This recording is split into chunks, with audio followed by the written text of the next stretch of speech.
Hoy en Nope recibo una mujer que ha sabido abrirse camino en una de las industrias más competitivas y dinámicas del mundo, la tecnología.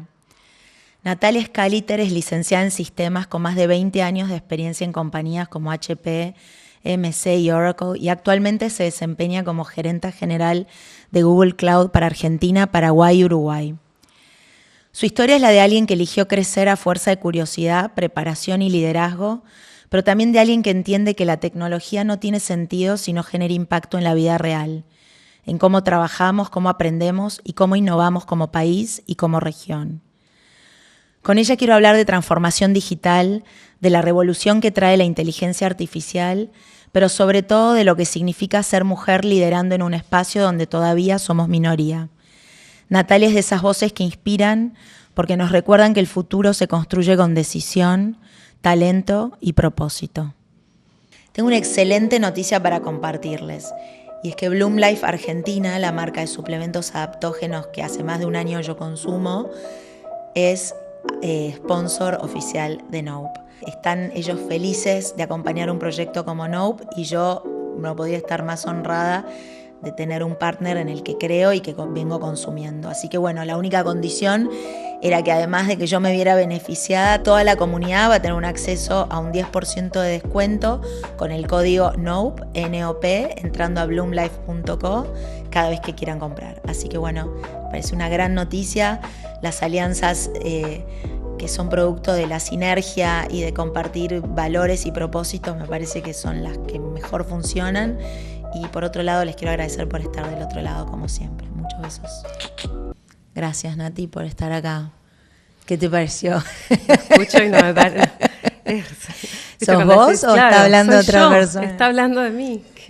A veces uno no tiene conciencia de lo que recorrió o de lo que construyó y la mirada de los demás. Siempre digo que no soy consciente de lo que los otros ven de lo que uno hace todos los días, ¿no? Yo creo que eso también aporta a la frescura y a lo genuino de lo que uno hace. Si uno estuviese, ¿no?, todo el tiempo como pensando en la mirada ajena o en el impacto de todo lo recorrido, perdería esa autenticidad que claramente vos seguís teniendo y el empuje que, bueno, ahora me vas a contar. Igual no vas a zafar de la pregunta del rigor de este podcast, la primera, que es ¿qué querías ser vos cuando eras chiquita?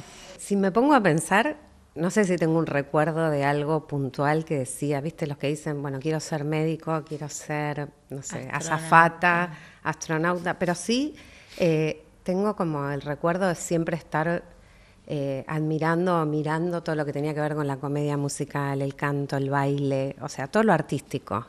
Siempre, hasta el día de hoy entro a un teatro y me emociono antes de que empiecen las obras, lo que sea.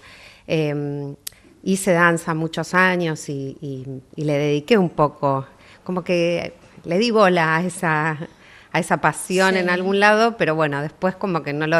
Fue mi lado B, como que lo seguí haciendo. ¿Nunca te pareció que era como para encararlo profesionalmente? No, tuve un momento, viste esos momentos que decís, bueno, era el momento para ver para qué lado ibas.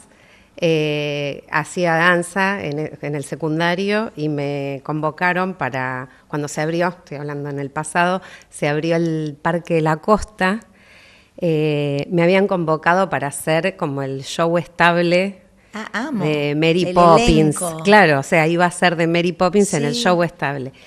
Y bueno, familia de profesionales, mandato familiar, universidad, era como impensado, ¿no? Y bueno, dije que no, y ahí fue como que siento que ahí hubo una bifurcación entre eso y lo que después hice, digamos. ¿Vos ya habías arrancado a estudiar sistemas? ¿Cómo llegaste a esa conclusión? Bueno, fue más lento, porque en realidad cuando yo terminé el secundario empecé el CBC y estudié diseño industrial. No estaba estudiando sistemas. Siempre se me dio fácil la matemática y todo eso, pero no estudiaba sistemas. No necesariamente pensabas que era tu vocación. No, y además en el año 91 era una carrera para muy poca gente y la mayoría hombres, digo, no era algo que estaba, no, de hecho no había tocado una computadora hasta que llegué a la facultad, no había acceso tanto a la computación. ¿Y viste que en tu casa eran profesionales? ¿Qué hacían? Mi papá tenía una empresa de tecnología y mi mamá es contadora, hasta el día de hoy sigue ejerciendo, que con 81 años. Y bueno, mi hermana psicóloga, mi hermano ingeniero, era como que no había mucho espacio para ir a bailar al Parque de la Costa. Y bueno, igual, esto vos mencionaste la palabra curiosidad. Yo siempre digo que cualquier cosa que hubiese estudiado me hubiese encantado. Es como que la curiosidad a mí por el aprender, por saber cosas nuevas, no sé, siento, si lo miro para atrás, digo, me decís cualquier otra cosa, creo que salvo a medicina, me hubiese gustado, lo hubiese disfrutado, porque a mí me gusta el proceso de aprendizaje, ¿no? Entonces, estudié diseño industrial, después había bastante presión de qué vas a trabajar. Era en FADU. Era el primer año de la carrera, claro, que se creaba la carrera de diseño industrial. Súper incipiente. Muy incipiente, y bueno, y después medio mandato, medio esto, el otro. Una amiga estudiaba sistemas y le digo, ¿y qué hacen? ¿Qué estudian? Bueno, tener algoritmos, vemos mucha matemática, porque los primeros 3 años era el profesorado de matemática, y dije, bueno, me anoto. Y la hice en 5 años como si hubiese sido el secundario, la carrera. Así, no te digo sin esfuerzo porque estudiaba un montón, pero fluyó. Pero fluyó, como que, y mientras bailaba en el tiempo libre, pero y el hecho pasó. que mencionaste justamente de que eran pocas mujeres, ¿eso no te importó? ¿Te sentiste cómoda igual? Fue al revés, fue como que lo tomaste como un desafío. Creo que nunca fui consciente de esa diferencia. No era algo que se hablaba o que estaba sobre la mesa. Sí. Tenía mis 4 amigas con las que estudié. Que eran las únicas. Había otras, pero pocas. Nunca fui consciente de eso, de que era un espacio de hombres. No, creo que hasta hace unos años, hará, 10 años que soy consciente de lo que fue ese recorrido. Porque, de hecho, cuando empecé a trabajar en sistemas, estaba en el área de consultoría, éramos un equipo de 50 personas y éramos 3 mujeres. Por supuesto, era súper amiga de las 2 mujeres adicionales, pero no era consciente no era algo que era un tema. O sea, ¿no era un tema porque vos no lo registrabas o sentís que en realidad era parte de lo que estaba sucediendo, de que éramos menos y era normal ser menos y ya, pero no sentiste ni que te trataran distinto, ni que tuvieses distintas oportunidades? No, nunca tuve registro de eso, salvo cuando nació mi hija. Sí. Yo tengo una sola hija, va a cumplir ahora 22 años. Cuando nació mi hija, sí fue como el primer shock de... No es que yo decía, si voy a ser mamá y voy a tener que parar la carrera, ni era consciente de eso. Además, tenía 30 años, ya había avanzado un montón en la carrera y nunca tuve... Yo a veces veo hoy las chicas con esa preocupación y si voy a tener un hijo y... Yo seguía y ahí sí fue el primer golpe, porque yo me tomé solo 3 meses de licencia y cuando volví me habían cambiado de área. Y yo estaba en un área de consultoría, de tecnología, de almacenamiento, de temas de seguridad, y me mandaron, como que te diga, al 5º subsuelo a soporte técnico. Fue como, bueno, no estabas, no sé qué, y fue como, tuve que arrancar de nuevo,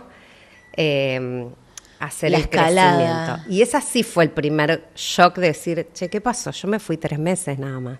No, además te fuiste a tener un hijo, o sea, dentro de tus derechos laborales, además. Sí, y ahí fue un primer shock, pero ni siquiera, creo que tampoco era tan consciente. No, claramente hoy si pasa eso es... no, hoy es todo un tema, puede haber reclamos, sí, claro, no. Justificados, además. 100%, de hecho tengo un montón de mujeres y varones en el equipo que han salido por maternity y paternity leave y lo único que hicimos en su ausencia fue ayudarlos a que su tarea no se vea afectada con la ayuda de todos los que estábamos. Pero no, ahí fue el primer shock. Y bueno, nada, no hice más que... Pero de nuevo, tampoco lo vivo... En el momento tengo el recuerdo de haber estado preocupada por la responsabilidad, pero fue como, bueno, dale, sigamos. Y en 2 años estaba otra vez en el mismo lugar, en el lugar donde quería estar. Ahora, en ese proceso no había tampoco, como no tenías referentes mujeres, me imagino, encima tuyo. No tenía referentes mujeres, no había, tengo el recuerdo hoy, ningún gerente o director mujer en la empresa, no, ninguna. O sea que me imagino que eso es algo que has visto cambiar a lo largo de tu carrera. Sí, lo vi cambiar. No hace tanto, te diría. Después tuve otro trabajo más, que cambié de empresa y tampoco había mujeres. Siempre eran empresas muy, muy de tecnología, de hardware. No había mujeres en puestos directivos. Y recién cuando llegué a Oracle empecé a ver ya mujeres en puestos directivos. Me acuerdo en Hewlett Packard, que fue la primera empresa donde trabajé, en un momento nombraron una CEO mujer en Estados Unidos. Y tengo la sensación, vino una vez de visita a Argentina, y tengo el recuerdo de una admiración absoluta, de decir, wow. Sí, de por verte identificada con alguien. Claro, recién ahí.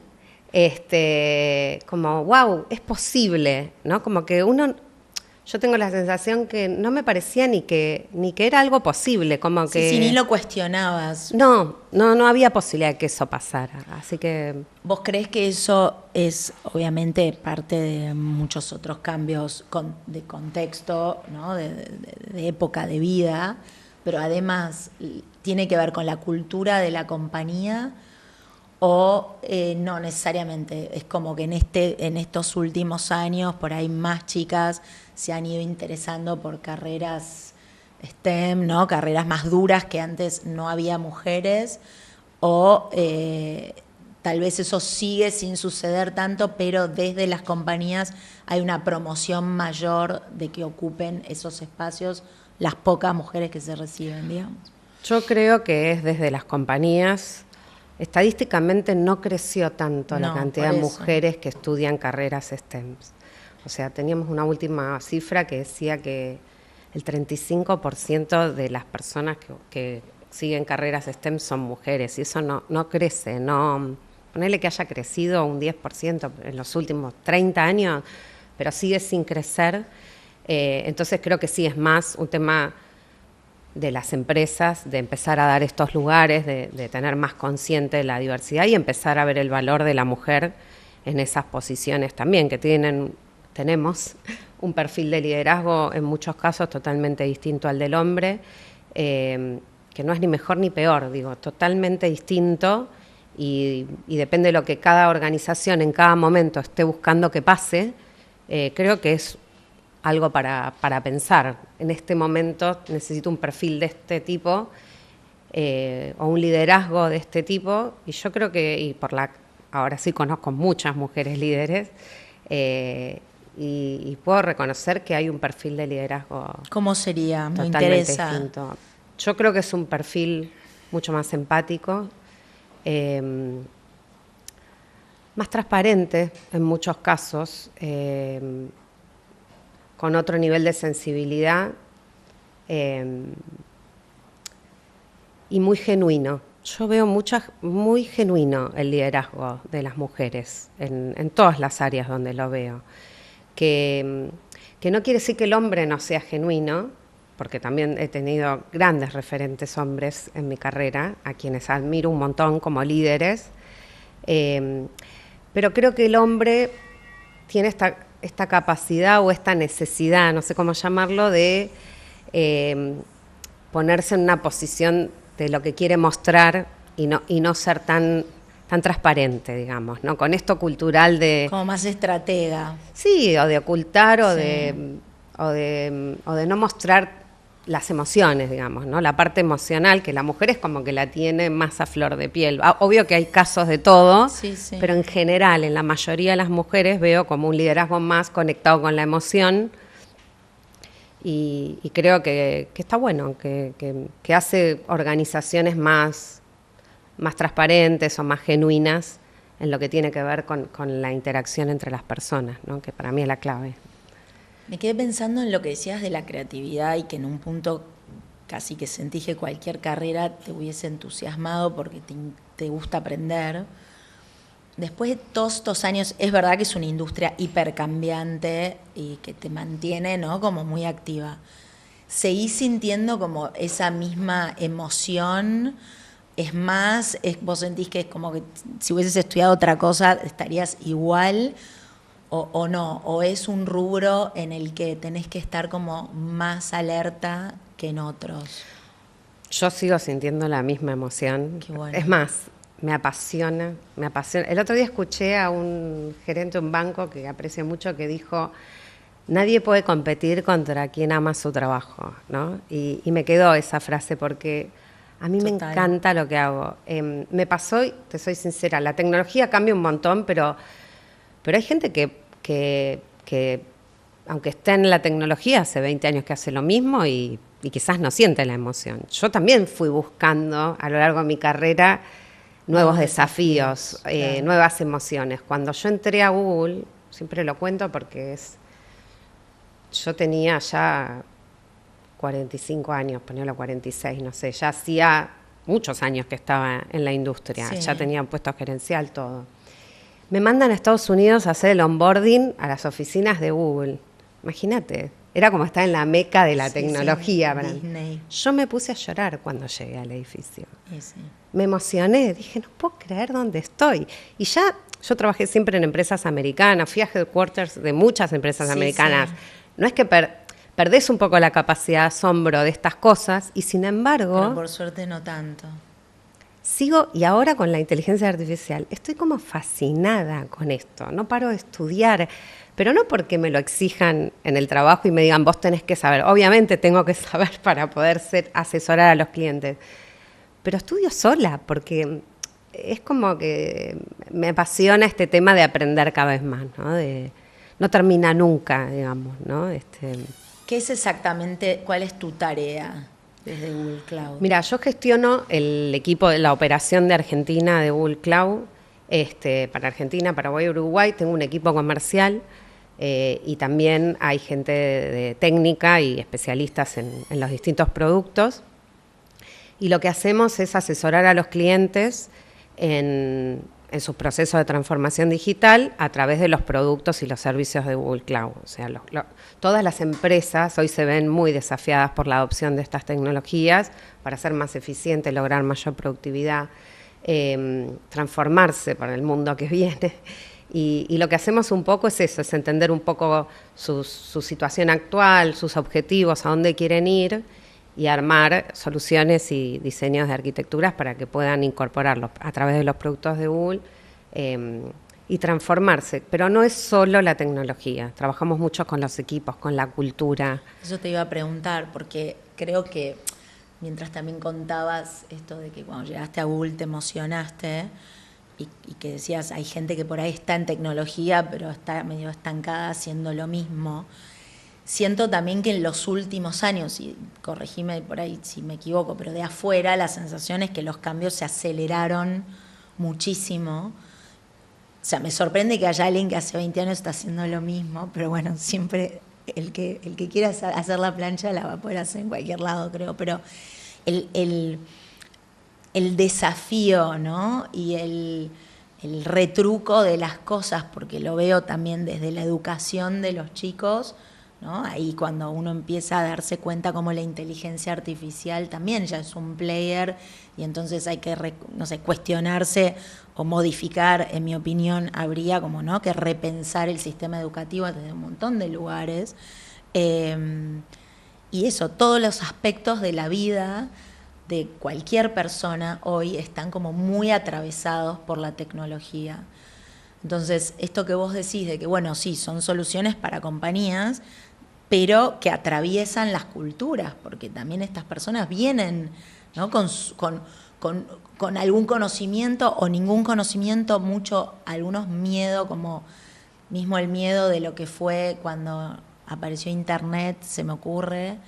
Quiero que, como tu opinión del impacto de los últimos años y de los avances y cómo ves que hacia adelante deberíamos ir conduciéndonos, ¿no?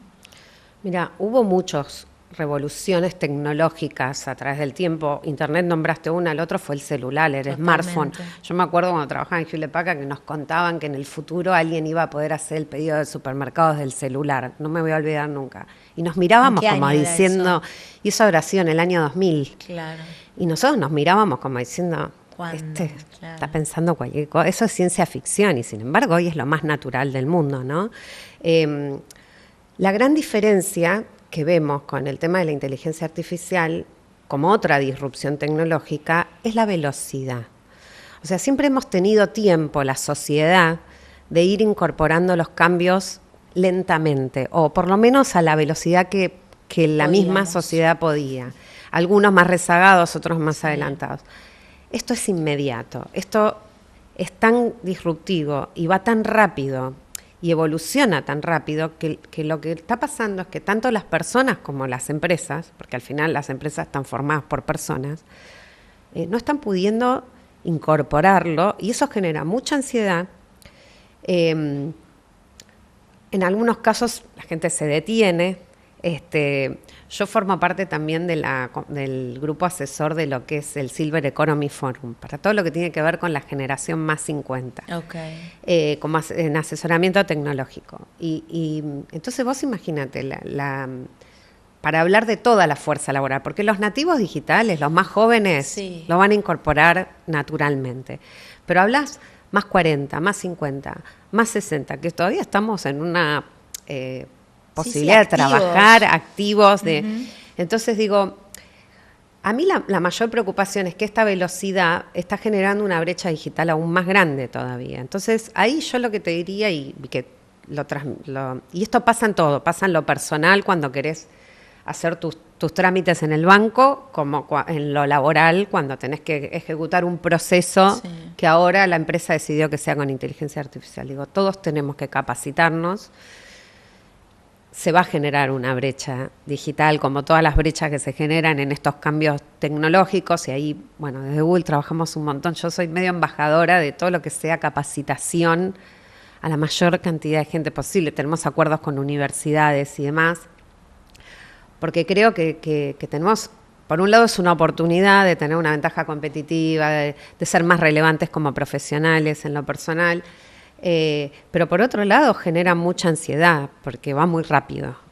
Creo que lo más importante es no negarlo, reconocer que está, que es fácil aprender a usarlo porque es la primera vez que una tecnología se puede utilizar hablando o escribiendo y no hace falta ser un científico de datos ni ser un especialista en matemática. Entonces perderle un poco el miedo. Y bueno, y de a poco, es como todas las tecnologías, la gente le costó al principio usar los smartphones o poner las tarjetas de crédito en un sitio, en un e-commerce, y sin embargo hoy es lo más natural del mundo. Entonces, creo que se abre un camino que, te digo que yo creo que ni los más especialistas, filósofos o sociólogos pueden imaginar a dónde nos va a llevar esto. Yo creo que hay que estar atento, hay que estar informado. A mí me apasiona, no leo solo lo tecnológico, sino también lo social, qué está pasando en lo social, porque es un fenómeno único el que estamos viviendo en este momento. ¿Y qué te ilusiona? ¿Qué cosas pensás que sí van a ser como mucho mejores? Bueno, yo veo avances enormes en tecnología, en medicina, en ciencia, salud. Creo que va a cambiar todo lo que conocemos, absolutamente todo. Sí me preocupa mucho la desigualdad que pueda generar. Vos nombraste la educación, creo que hay una deuda urgente en educación de cambiar la manera en la que educamos a los chicos. cómo preparamos a esos profesores y a esos maestros para Tal que cual. puedan estar a la altura y no sean los chicos los que les enseñan a los profesores. Pero a mí, como todo, siempre me ilusiona el futuro, igual me ilusiona el presente, porque hoy estamos como viviendo la transición. Somos protagonistas de una transición única, que no pasó. Siempre digo, ¿viste? ¿Te gustaría haber vivido, no sé, la revolución industrial? Sí, claro. No, estoy viviendo esto que es una locura, que es espectacular lo que está pasando. A mí me da mucho optimismo decir, es un cambio que hay que estar presentes, hay que estar atentos, informados, no tener miedo de preguntar si uno no sabe, y creo que van a pasar cosas buenas, pero que va a cambiar.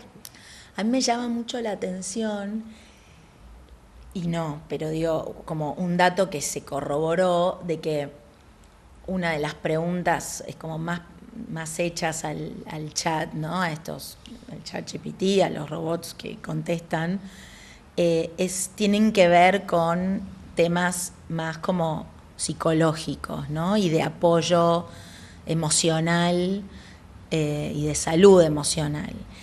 Me pareció como interesante y quiero saber como si era algo que se preveía que iba a pasar, porque a mí me da la sensación que todas estas tecnologías se piensan como desde un lugar de eficiencia de sistema, ¿no? De laboral, de económico, financiero, de que todo sea más ágil, más rápido, que se venda más, que se compre más, que sea más simple comprar y vender.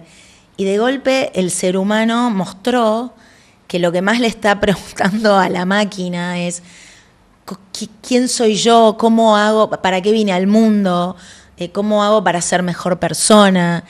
Y que ahora, bueno, obviamente con los datos que existían se le fue contestando a la gente, pero no sé, gente como Deepak Chopra está armando su propia inteligencia artificial, cargándola con ingenieros en India que tienen, digamos, que vienen con todo ese background de su propia cultura, que es un poco más, bueno, mucho más, ¿no? Como, no sé, ligada a la meditación, a la ayurveda y demás, porque se dieron cuenta de que había ahí como un nicho gigante de necesidad. Entonces, quería tu pensamiento, tu reflexión sobre eso, porque a mí es algo que me llamó la atención. Me parece como hasta el desafío del humano frente a la máquina. Es como, bueno, vos me querés resolver ¿no? los trámites y los trabajos y lo que sea. Bueno, yo necesito una respuesta mucho más filosófica y profunda. Sí, ahí yo creo que la gente que crea tecnología la crea por la tecnología per se, sí, para resolver algún problema del mundo. Todas las tecnologías se han creado para resolver algún problema de la vida real. Y una vez que la tecnología sale a la calle, el humano después es el dueño de lo que quiere hacer con esa tecnología. Es de la gente. Esta en particular tiene esta facilidad de que puede ser utilizada por todo el mundo. Los algoritmos se entrenan con información que le dan las personas. Después van a empezar a generar más información, claro, y va a ser como un círculo. Pero la realidad... Los bots reflejan un poco al humano, lo que es la humanidad y quién lo haya entrenado a ese bot. Entonces, si lo entrenamos en temas de meditación, va a ser un especialista en meditación. Si lo entrenamos en temas de salud, va a ser un especialista en salud. Y después es la gente, es la sociedad. Por eso es importante la regulación, porque creo que es una herramienta muy poderosa, más de lo que nos imaginamos, o sea, y se va perfeccionando minuto a minuto. Cada 2-3 días sale un modelo nuevo, o sea, esta velocidad es abrumante, y por eso creo que como todo requiere regulación. No sé, cuando se inventó el auto, si la gente sin normas, esto sería un caos. La gente estaría manejando por cualquier lado, no sabríamos si está bien o mal pasar en rojo, generar un accidente. Digo, creo que las herramientas son herramientas y después está la sociedad que tiene que regular que es difícil porque es internet. Nunca pudimos regular internet al final. Pero sí hay reglas alrededor de los ataques cibernéticos. Sí, creo que sigue siendo como un trabajo, un ongoing eso, ¿no? Por eso, te diría que es la combinación. La herramienta fue creada. Ahora es responsabilidad de la sociedad y de los distintos gobiernos y de los distintos países regular hasta dónde y qué sí, qué no. Yo me acuerdo hace 3 años, creo, caminando de vacaciones, escuchando un podcast del Business of Fashion que entrevistaban a creo que era un ex Google que hablaba, un ingeniero, y ante la pregunta de, bueno, qué esperar de la inteligencia artificial, ¿no? Como el pánico, a lo distinto, el miedo a lo no conocido, a lo desconocido. Esta persona decía, la inteligencia artificial es como un hijo pródigo, en realidad. Va a aprender, quiere aprender bien todo lo que le enseñemos, ¿no? Es responsabilidad nuestra, de los seres humanos, enseñarle bien. Ahora, obvio que hay gente que quiere enseñar bien y hay gente que no. Habremos logrado el objetivo, decía él, si un día, ¿no? Y lo decía con todas las palabras, por ejemplo, un Putin de la vida decide apretar un botón y lanzar una bomba atómica y la computadora lo detiene. Y eso, como yo que no vengo del palo de sistemas y nada, como fue tranquilizador para mí en ese momento, pero también fue muy explícito de esto del alcance, como decís vos, de que sin regulación, o digo, cuán importante es que nos involucremos, que participemos, que seamos conscientes que lo que se vuelca ahí tiene un impacto que hoy es imposible de medir. Sí, la sensación es que nos tomó por sorpresa como sociedad. Nunca nos imaginamos ni que iba a ir tan rápido, ni que iba a ser tan poderoso. Creo ¿A ustedes también, los que trabajan en esto? A mí, en lo personal, sí. Okay. Supongo que los especialistas que están hace más de 20 años investigando en laboratorios tienen súper claro esto, pero a mí me sorprende todos los días las cosas que se pueden hacer. Pero yo siempre que veo una característica nueva, dicen, bueno, ahora sacamos VO3, que te permite armar videos prácticamente reales con personajes, que puedes seguir la vida del personaje. Digo, son cosas que vos decís, wow, pero enseguida me pongo a pensar, bueno, ¿y qué va a pasar? ¿Cómo va a ser la producción de películas a partir de ahora? ¿Qué pasa con esa industria? ¿Qué pasa con esa industria? Y me encanta sentarme, tengo la suerte y la oportunidad de sentarme con los clientes de esa industria y tener conversaciones, te diría, más filosóficas que tecnológicas, de, bueno, ¿qué vamos a hacer? Porque también, y en otra escala, cuando Kodak pensó que iba a seguir revelando fotos. Y se transformó, o cuando, no sé, los videoclubs pensaron que iban a seguir alquilando películas y eso se transformó en Netflix, fue no mirar en qué nos vamos a transformar. Es prestar atención. Hoy creo que estamos alertados de que esto cambia permanentemente.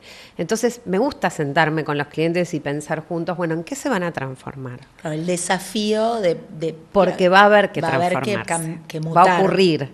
Entonces creo que ahí están todas estas cosas y sí, y ahí aparecen, y también me he sentado con organismos del gobierno a hablar de políticas públicas y entender, bueno, por dónde va a pasar esto, qué cosas va a haber que regular, cuáles no, porque el exceso en regulación puede limitar la innovación en medicina o en esas áreas donde sí necesitamos que la innovación avance. Entonces creo que estamos en un mundo como muy incierto. No tenemos, va todo tan rápido que no tenemos un roadmap que nos dice en el 2026 va a pasar esto, en el 2030 esto.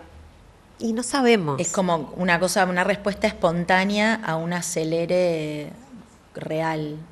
¿Vos decís que la pandemia aceleró este uso de la tecnología por todos, así como más masificado, o no? ¿O era algo que iba a suceder de todos modos a esa velocidad? No, lo aceleró al 100%. Okay. Iba a suceder tarde o temprano, pero en otro ritmo. Lo aceleró. fue una alfabetización digital forzada, por decirlo de alguna manera, porque era eso o quedar desconectado del mundo. Entonces, creo que fue impresionante lo que pasó en la pandemia. He visto empresas enteras rearmarse a toda velocidad para poder habilitar la posibilidad de tener conversaciones por videoconferencia.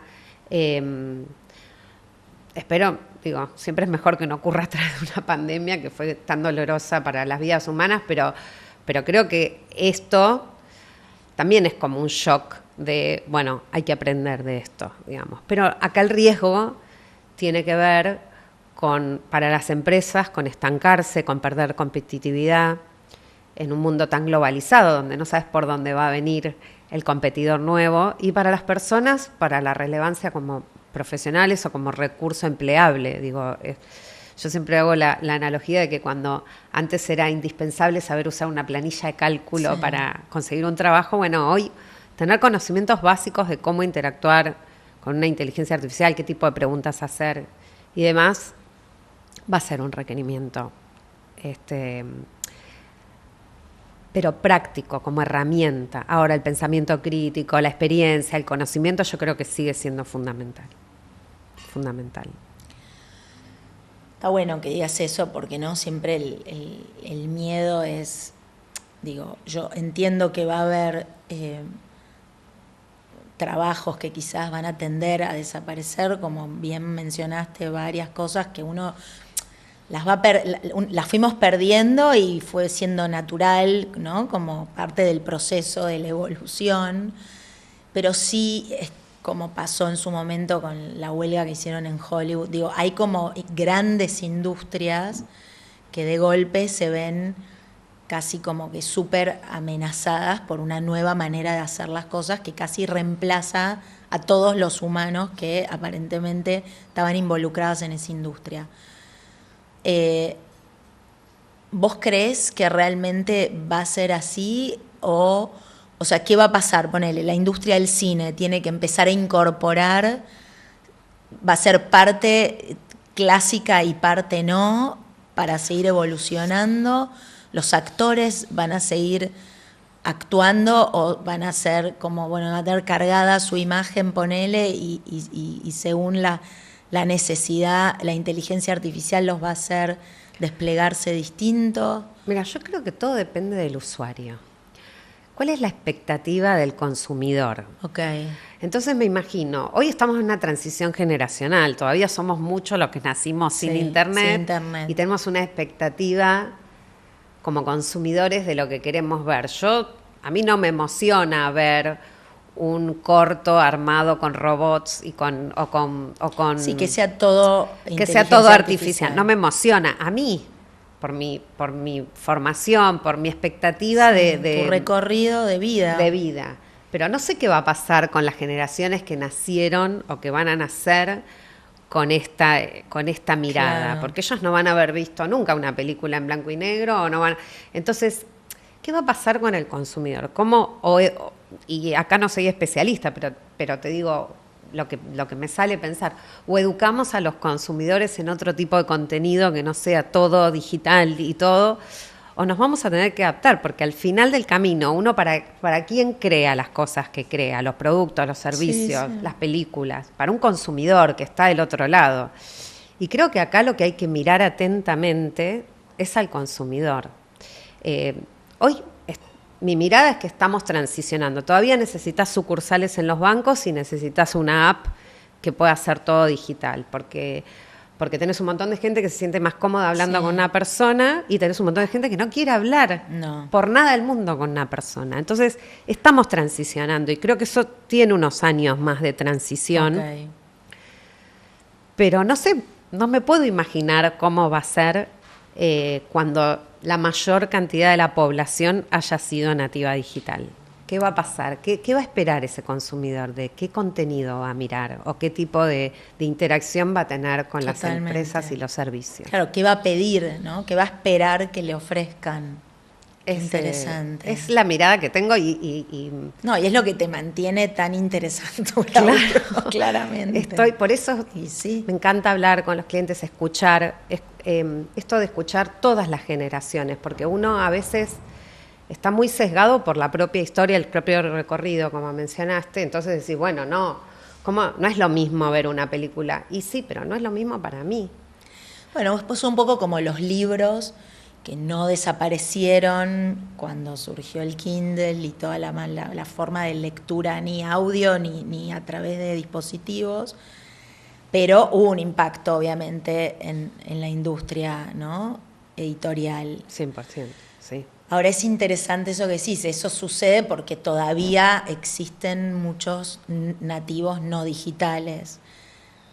El día que eso no sea así, claramente que la demanda por ahí va a ser otra, completamente.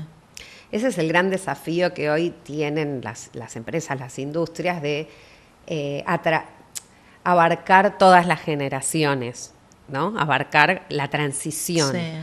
Pero después no sé qué va a pasar, no te lo puedo decir. Es como, hay que observar, wait and see, ¿no? Como hay que observar.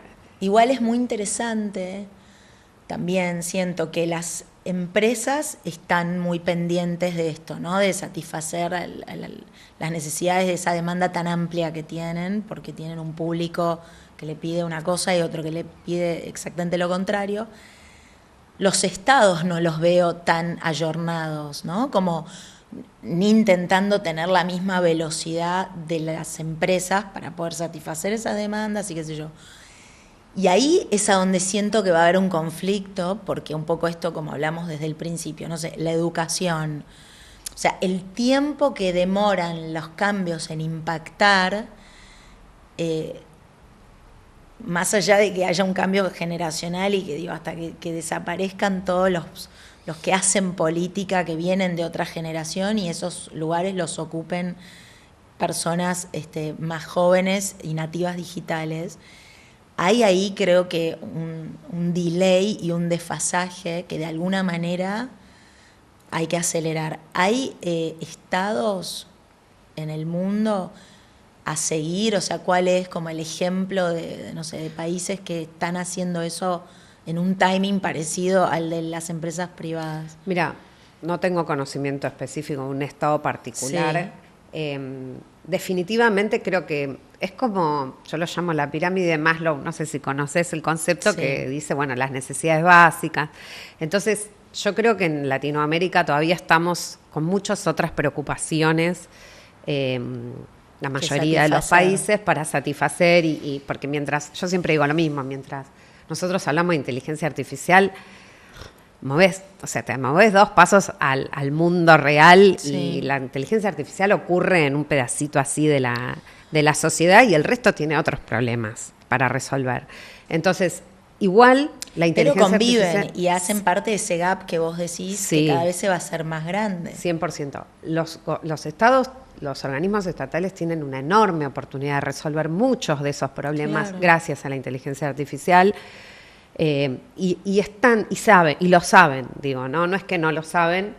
Creo que es clave, como en todo, armar equipos diversos dentro de los gobiernos para escuchar todas las voces, para entender otras miradas de cómo resolver problemas importantes de la vida, y aprovechar las tecnologías para los estados. De las tecnologías. Hay países más desarrollados que definitivamente lo están haciendo, y por las reuniones que he tenido con organismos estatales en la Argentina, está la mirada puesta en esto. Se hace bastante, se hacen muchas cosas. Hay siempre limitaciones, pero obviamente la velocidad a la que se mueve un Estado comparado a la velocidad a la que está avanzando esta tecnología, y bueno, sí. Igual es una combinación entre el mundo privado y el mundo estatal, ¿no? Digo, las empresas también tenemos una responsabilidad totalmente, enorme. Eso te iba a decir, como acercarle la posibilidad de usar esa tecnología. Sí, nosotros hacemos, muchos acuerdos para capacitación en distintos tipos de organismos. Damos becas a ONGs. hacemos ferias de empleo entre nuestro ecosistema de partners y estudiantes de toda Argentina para que consigan trabajos todas las empresas lo hacen, sobre todo las tecnológicas, pero también entidades privadas, bancos, sí. YPF tiene una escuela súper interesante también de chicos para todo lo que es la industria del petróleo, súper avanzada. Estamos todos involucrados, porque al final este país es de todos, ¿no? Y las empresas invierten mucho en contribuir. A veces parecen granitos de arena en un país con tantos habitantes, pero bueno, depende del trabajo coordinado entre todos. Yo siento que la educación sería como un espacio muy clave, ¿no? La educación pública, la salud pública, que obviamente que la capacitación a los docentes, ¿no? Es como ahí hay una cosa que supo ser tan buena y que se fue deprimiendo, ¿no? Por falta de recursos o por falta de inversión e interés, pero que siento que, como decís vos, que toda esta tecnología es como una nueva ilusión, una nueva posibilidad de hacer un catch-up más rápido. Me imagino que países, no sé yo, como Dinamarca y Suecia están como años luz, pero que ahora quizás para hacer esa acelerada de repente desde estados, obviamente como vos decís, con otras urgencias, pero que hoy pueden tener quizás una ayuda que antes no existía, porque es el trabajo que hace una X cantidad de gente, ahora con la máquina lo puedes resolver a otra velocidad y esa gente hacer lo que por ahí una máquina sería incapaz, o sea, agilizar procesos, ¿no? Es como, yo siento que da la sensación como que todavía falta que se miren bien a los ojos Estado y tecnología y entiendan que en vez de pelear hay que asociarse y avanzar. Y bueno, me alegro que las compañías estén dispuestas como a brindar ayuda. A mí me gusta una pregunta que es, ¿qué cosas, cuando empezaste a estudiar esto, creíste que eran muy importantes o claves y que hoy te diste cuenta que tal vez no tanto, después de todo este recorrido? Creo que lo que hice fue amplificar. Yo estaba muy concentrada en la tecnología, en lo que era capaz de hacer, en la matemática. A mí me sorprende o me daba mucha satisfacción encontrar la respuesta a un problema. Y concentrada cuando lo empecé a estudiar en resolver. Era como lo que me daba la satisfacción.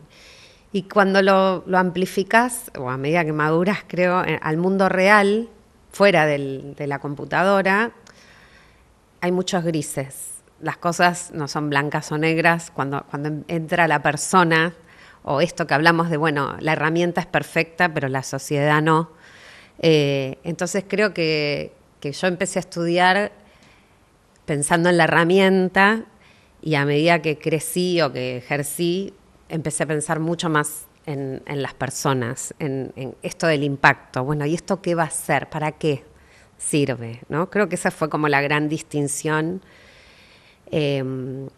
respecto de cuando uno empieza a estudiar tecnología, o por lo menos yo, y después porque yo conecto mucho con la parte humana y con las personas, y hoy me preguntás, y si me sigo sorprendiendo mucho por la tecnología, pero mi mayor momento de satisfacción en el trabajo es cuando puedo transmitirle a alguien o hacerle coaching a alguien del equipo o ver cómo alguien se transforma a partir de cosas que está haciendo o aprendiendo. Entonces hoy tengo un foco puesto mucho más en las personas, en el impacto de la tecnología en las personas, en el impacto de la tecnología en la sociedad, que en la tecnología en sí.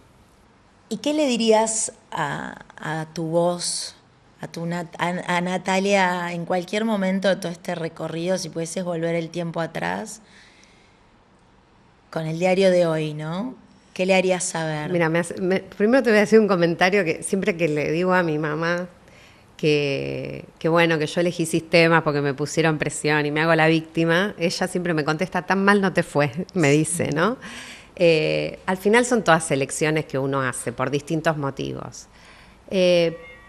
Primero, que no hay apuro, que la carrera no es una carrera, es un camino. Digo, no hay que apurarse tanto, disfrutar mucho más el recorrido. Hoy tengo la suerte, tengo una hija de 22 años que está estudiando y se lo digo todo el tiempo. ¿Qué estudia? Estudia Derecho. Y todo el tiempo está apurada que trabajar, que el posgrado, que el... Tranquila, vas a trabajar 50 años. O sea, es como disfrutar mucho más el recorrido que tener esta sensación de carrera, ¿no? La palabra carrera en sí misma es bastante abrumante. Sí. Entonces, creo que está bueno disfrutar y observar y absorber. A veces creo que, por lo menos en mi época, fui corriendo tanto por el ir para adelante, siempre mirando para adelante, qué es lo próximo, qué es lo que viene después, que creo que quizás me perdí algunas cosas de disfrutarlas de otra manera. Así que... Pero bueno, creo que nos pasa a todos, ¿no? Me dirías calma. Más calma, pero creo que son temas de la edad, de la generación. Digo, a todos nos pasa que después de los 50 nos volvemos más calmos, pero sí. Nos arrepentimos de no haber sido más calmos. Claro, entonces no sé si por más que me lo dijera me haría caso. Bueno. Pero creo que sí, hoy trataría de... Con esa respuesta me das pie. Este podcast lo apoya Bloom Life, que es una marca de suplementos adaptógenos que yo vengo tomando ya hace 1 año y medio. Armamos juntos una pregunta que es: ¿qué hábito cambiaste recientemente para tu bienestar? O sea, sin ningún otro foco más que eso. Bueno, empecé a hacer más deporte que no hacía. Mira. Cuando sos un aprendiz obsesivo de que todo el tiempo querés estudiar, todo está puesto en la cabeza, en leer, en aprender, en estudiar. Empecé a hacer más ejercicio que no hacía. A mí me encanta hacer cosas con el cuerpo. ¿No bailabas durante todo ese tiempo? Volví a bailar 2 veces más. Volví a bailar después que nació mi hija, no sé, poner que tenía 33. Volví a anotarme en una escuela de danza y bailé, como te diga, 3 años y después otra vez dejé. Y hará 2 o 3 años volví a bailar en otro grupo también muy lindo, tanto que bailé y todo el año, y después hicimos muestra en el teatro. Divino. Y todo con chicas muy jóvenes, porque era un nivel... y era el mismo placer que a los 17, digamos, ¿no?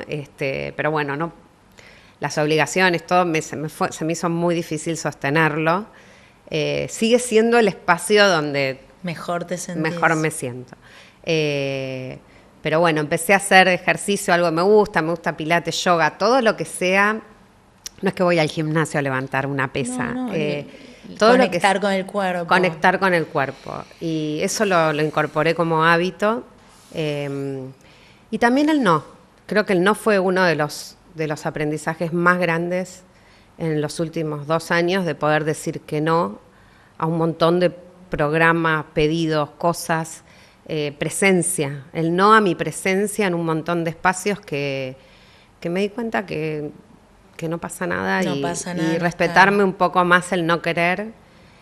Te diría que fue el más sabio de todos los hábitos que incorporé, que mejor me hizo en el último tiempo. ¿Y eso fue algo que te diste cuenta, vos decís que es post 50 o fue terapia? O sea, ¿cómo llegaste a esa conclusión? Fue un mix, creo que... Me interesa porque creo que es algo que nos pasa a muchas. Fue un mix. Estuve trabajando con una coach en el trabajo, pero que era respecto de temas laborales. Pero bueno, en determinados roles, cuando estás en una posición de liderazgo, obviamente que hay mucha demanda física y mental, y requiere mucha entrega. Y los que tenemos el sí fácil, llega un momento que el cuerpo no puede más. Y tuve algunos episodios de mucha angustia por no poder, con todo lo que... Y empecé a trabajar ahí el tema del no, pero después lo llevé al plano social, a un montón, o sea, lo trabajé para lo laboral, pero cuando lo llevas al plano social y personal, tiene el mismo efecto. Sí, además uno no es, digo, no son como espacios estancos, uno es todo. En general uno opera más o menos parecido en todos los ámbitos. Sí, y tuvo ese efecto sanador de respetarme muchos espacios para mí, de no tengo que estar haciendo nada y está súper bien y me hace súper bien. Así que te diría que hoy lo veo como uno de los hábitos, porque es un hábito y es consciente decir que no, porque no me sale natural y no pasa nada y está bien. Bueno, qué bueno que dijiste sí, deba venir acá. Sí. Mil gracias. Mira, te vas a llevar, te voy a dar ashwagandha. Yo tomo, esto es como para bajar decibeles, porque foco creo que no te falta, porque si no era la melena de león. Tipo 7 de la tarde, lo tomás y después me contás si descansás mejor o qué. Pero bueno, gracias, Nati, un placer. Muchas gracias, muy lindo. Muchas gracias. Muchas gracias.